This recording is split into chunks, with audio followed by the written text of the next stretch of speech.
여러분 요즘 좌파랑 우파 정치 패턴이 바뀐 것 같아요. 마치 보수와 진보가 바뀌고 있다는 느낌도 살짝 들어요.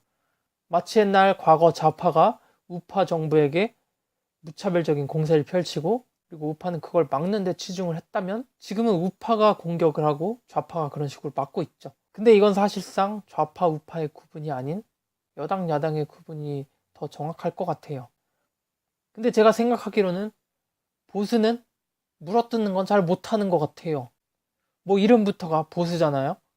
뭐 자기 걸 지키는 건 잘하는데 권리를 주장하거나 뭔가를 쟁취해내는 건 잘 못하는 거죠. 반대로 진보는 뭔가를 얻어내는 건 잘하는데 지키는 건 항상 불안불안해요. 그래서 진보는 항상 야당일 때 그 공격력이 극대화되죠. 우파가 정부 공격할 때랑 좌파가 정부 공격할 때는 그 공격력 차원이 다르더라고요. 뭐 저는 진보는 영원히 야당을 해야 되고 보수는 영원히 여당을 해야 된다 이런 식으로 얘기하는 건 아니에요. 뭐 보수는 방패를 들고 있고 진보는 창을 들고 있습니다. 근데 이번 탄핵 사건으로 인해서 보수의 방패가 진보의 창에 뚫려버렸죠. 이제 보수가 가지고 있는 그 방패로는 창을 쓰러뜨릴 수가 없어요. 뭐 방패를 들고 있는 보수는 이동이 느리기 마련이고 그리고 창을 들고 있는 진보는 움직임이 민첩해서 요리조리 잘 피해 다닐 거거든요. 이거는 뭐 창든 진보 세력이 지쳐서 쓰러지기 전까지는 어떻게 할 방도가 없습니다. 근데 이거는 통상적인 좌파 우파의 정치 패턴이고 제 생각에는 요즘 좌파 우파의 구분마저도 달라지고 있는 게 아닌가 이런 생각이 듭니다. 그러니까 좌파 우파의 가치와 특징 이 모든 게 서로 자리를 바꾸고 있는 느낌도 들어요. 그러니까 간단하게 말하면 더불어민주당이 보수당이 되는 거고요. 그리고 자유한국당이 진보당이 되는 그런 상황이 발생할 수 있다는 거죠. 사실 보수와 진보가 포지션을 바꾸는 게 뭐 엄청나게 희귀한 일이고 뭐 그런 건 아니에요. 미국의 트럼프, 그 공화당은 보수의 가치를 가지고 있고 민주당은 진보의 가치를 갖고 있습니다. 근데 사실 먼 과거에는 공화당이 진보였고 민주당이 보수당이었습니다. 서로 반대였던 거죠.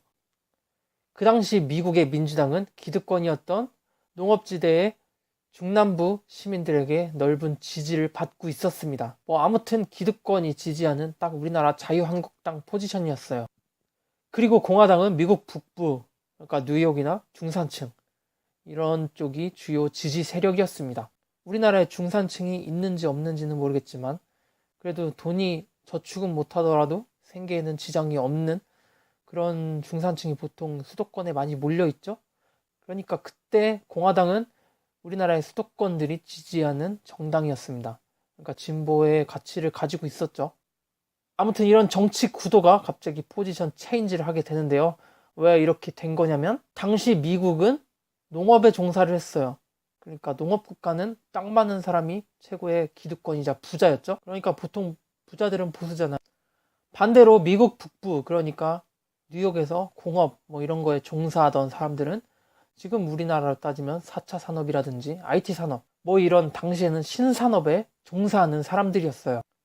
이런 사람들은 자신이 똑똑하다고 생각하고 기득권에게서 권력을 뺏어오고 싶어 합니다. 그러다 보니까 진보의 가치를 갖게 될 가능성이 높습니다. 뭐 아닐 수도 있겠지만요. 이런 상황에서 미국이 변화를 하기 시작합니다. 경제 중심이 농업에서 점점 공업으로 바뀌기 시작하고 미국이 공업 국가로 탈바꿈하기 시작해요. 그러면서 점점 부의 이동이 시작이 되는데요. 농민들이나 땅 부자 그리고 지주들이 갖고 있던 돈이 점점 대기업에게 옮겨가기 시작합니다. 뭐 코카콜라라든지 제너럴 일렉트릭 그리고 스탠다드 오일 같이 대기업들에게 점점 부가 쏠리기 시작하는 거죠. 그렇게 알게 모르게 부자와 거지가 포지션이 변경이 되었습니다. 그 당시에 진보였던 뉴욕 그리고 미국 북부 그 사람들은 돈을 갑자기 쓸어담기 시작을 하면서 자연스럽게 돈을 지켜야 될 필요성을 느끼게 되었고 원래 부자들은 보수가 되고 돈을 지켜야 되니까요. 그러면서 자연스럽게 미국 북부가 지지한 공화당이 원래 진보였는데 보수 정당으로 자연스럽게 바뀌게 됩니다. 물론 이 과정에는 공화당만의 노력이 아니라 민주당의 삽질도 같이 있었던 거죠. 뭐 인권운동을 한다든지 그렇게 몇 번의 삽질과 그리고 부의 이동, 경제 패러다임이 바뀌기 시작하면서 민주당도 보수정당에서 진보정당으로 바뀌기 시작을 합니다. 그래서 현재는 대기업가 그리고 플러스 금융업 그리고 백만장자 백인 서민들까지 이런 사람들을 중심으로 한 보수 공화당 그리고 기득권 산업은 아니지만 구글 같은 IT 산업 그리고 미국 헐리우드 같은 문화 산업 그리고 그렇게 대단한 엄청난 부자는 아니지만 그래도 연봉이 1억 그 안쪽까지 찍는 중산층 그 세력들을 필두로 한 진보 민주당 뭐 이렇게 양당이 정치를 하고 있는 상황입니다.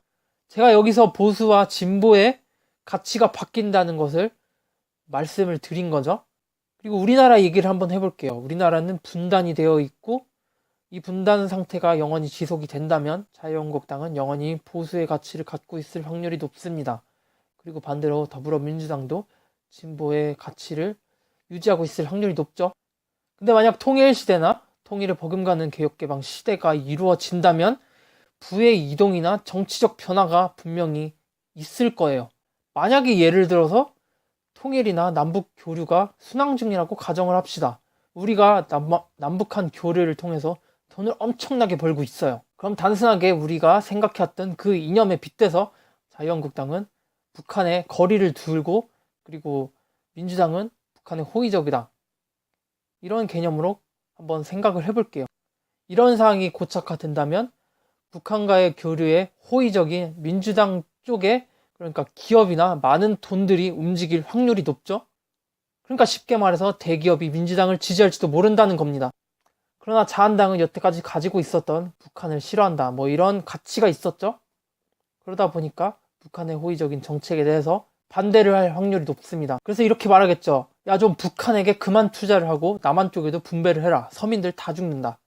반대로 민주당은 이렇게 말할지도 모릅니다. 아니, 우리 지금 교류로 돈 잘 벌고 있는데 왜 방해를 하는 건지 이해가 안 되네. 뭐 남한은 지금 발전할 만큼 충분히 발전을 했고 이제 북한에 투자를 해서 우리도 돈 좀 벌어야 될 거 아니야. 돈 좀. 지금 북한에 투자하면 개나 소나 따블인데 방해하는 이유가 뭐냐. 우리 돈 좀 벌자. 뭐 이런 식으로 반대를 할지도 모르겠습니다.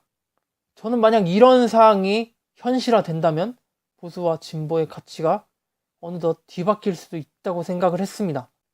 보수와 진보는 자신들도 모르게 포지션을 변경할 수도 있습니다. 그리고 그것은 역사적 흐름과 부의 이동에 따라서 충분히 가능성이 있는 시나리오예요. 그리고 이게 현실성이 있는 이유가 자유한국당이 만약에 돈을 번다고 해서 북한을 지지한다면 북한을 정말 싫어했던 보수들의 표를 잃을 가능성이 높습니다. 그리고 정말 그렇게 되면 당의 정체성도 위협을 받게 되는 거고요. 게다가 민주당이 뭐 사회주의 가치 이런 거를 이념으로 삼고 있으면 좋겠는데 뭐 민주당도 자본주의 하에서 발전을 하는 걸 원하지 사회주의 같은 건 관심도 없어요. 그러다 보니까 당의 정체성이 굉장히 흔들리는 거죠. 니들이 민주당이랑 특별히 다른 게 뭐냐? 쟤들도 북한에서 돈을 잘 벌어오는데 자유한국당 니들이 하는 게 뭐냐? 보수들을 위해서 하는 게 뭐냐? 이러면서 보수들이 표가 민주당에게 흘러갈 가능성이 있습니다. 그래도 여태까지 가지고 있었던 당의 가치를 버린다면 완전히 당의 멸망을 의미하는 걸지도 모르겠죠. 그러다 보니까 북한을 싫어한다는 그런 포지션을 계속 유지를 하게 되는 거고 자연스럽게 보수들의 표가 이동이 되면서 자기도 모르게 자유한국당이 진보의 위치에 서게 될 가능성도 있습니다. 이거는 미국 내 공화당과 민주당의 포지션 변경이 있었던 걸로 볼 때 충분히 가능성이 있는 시나리오입니다. 그리고 또 하나 재밌는 사실이 있는데요. 과거 보수 정권은 뭐 독재 정권에 대한 무비판적인 수용을 강요를 했습니다. 그러니까 거의 비판을 아예 허용을 안 했던 거죠. 전두환이나 박정희 이런 거는 사실상 까면 안 되는 성역의 하나였습니다. 그리고 진보는 그렇게 생각하지 않았어요. 까는 데는 성역이 없다고 생각을 했고 실제로도 무자비하게 독재 정권을 후벼 팠고요. 근데 지금 탄핵 사건을 계기로 현재 보수가 많이 달라졌습니다. 세상이 변하면서 독재에 대한 과오를 어느 정도 손절을 하고 가는 느낌이 있어요. 저는 자유한국당이 5.18을 민주화 운동이라고 인정을 하게 될 날이 오게 될 줄은 상상도 못했습니다. 지금 보수는 어떤 식이냐면요. 그래, 까든지 말든지 우리도 인정을 한다. 독재는 나쁜 거다. 뭐 이런 식의 입장을 표명하는 경우가 많아요. 니들이 하는 건 전두환 시대랑 똑같다. 니들도 독재 시대로 회귀하려고 하는 거냐? 이런 식으로 독재가 나쁜 거라는 거를 인정을 하고 가는 느낌이에요. 이제 보수에게 까면 안 되는 성역이 없어진 것 같습니다. 그냥 잘못했으면 전두환이고 박정희고 뭐든지 까는 뭐 그런 식으로 패러다임이 바뀌고 있는 것 같아요. 근데 여기서 진보 진영이 굉장히 재밌는 게, 원래 진보 진영은 까는 데는 성역이 없다고 생각한 주의였잖아요. 요즘 들어서 갑자기 까면 안 되는 성역을 만들어 버렸어요. 뭐 광주 민주화 운동이라든지 세월호 이런 거는 국민들이 말 한 번 잘못했다가 굉장히 역풍을 맞는, 그러니까 말조심을 해야 되는 그런 상황이 됐죠. 저는 근데 개인적으로 이 무조건적인 비호가 박정희 전두환 정권을 비호하던 보수 정권의 느낌과 비슷하다는 인상을 받았어요. 그냥 제 생각인데 그래요. 예를 들어서 보수에서 5.18 명단을 공개하라고 하는데, 뭐 이거 명단을 공개했다고 해서 광주 민주화 운동이 뭐 폭동이 되는 건 아니잖아요. 그리고 보수 세력도 이거를 폭동이라고 규정을 했을 때 역풍을 맞는 그 피해가 엄청나다는 걸 알고 있어요. 민주화 운동 자체를 폄하하는 건 아닌 거라고 생각을 해요. 저는 뭐 그런 생각이고요. 보수들이 어떤 생각을 하는지는 모르겠지만, 그런데 현재 정치 상황을 보면 진압당하고 있다는 그런 느낌이 저는 좀 있네요. 저는 사실 진보 성향이긴 하지만 뭐 맨 끝에 서서 우파를 비난하겠다 뭐 이런 식의 스타일은 아니에요. 저는 사실 밸런스 패치를 좋아하기 때문에 제가 봐도 이건 너무 하다 싶은 거는 솔직히 비판을 해야 된다고 생각을 합니다. 아무튼 제가 느끼는 보수들은 뭐 과거에 있었던 과거들은 다 인정하고 쿨하게 인정하고 토론하는 분위기가 있는 것 같아요. 반대로 진보 세력들은 까면 안 되는 성역을 절대 터치시키기 싫어하는 것 같고요. 근데 이거는 국민들의 인식에 대한 이야기지 국회의원들에 대한 이야기는 아닙니다. 아직도 과거에 대한 과오를 별로 인정하고 싶어 하지 않는 것 같아서요. 국민들 보수는 많이 바뀌었다고 생각을 합니다. 오히려 민주 세력이 살짝 꼰대 같은 느낌이 있어요. 이 모든 변화를 탄핵이 만들어냈습니다. 정말 대단하다고 생각을 합니다. 정리합니다. 미국의 민주당이 보수에서 진보로, 그리고 공화당이 진보에서 보수로 가치를 서로 교체했던 것처럼 우리나라도 가치의 교체가 충분히 일어날 수 있는 현실 중에 하나라고 생각을 합니다. 그리고 점점 보수는 진보의 특징을 답습하고 있고 진보도 보수의 특징을 배워가고 있습니다. 이게 단순히 야당과 여당의 입장 차이에서 나오는 특징일 수도 있겠지만 실제로 보수와 진보의 가치가 이동되고 있는 걸지도 모른다고 생각을 합니다. 만약 제 생각대로 미국처럼 우리나라도 보수와 진보의 가치가 교체가 된다면 저는 진보를 지지하고 있었는데 하룻밤 사이에 보수주의자가 될 가능성도 없진 않겠네요.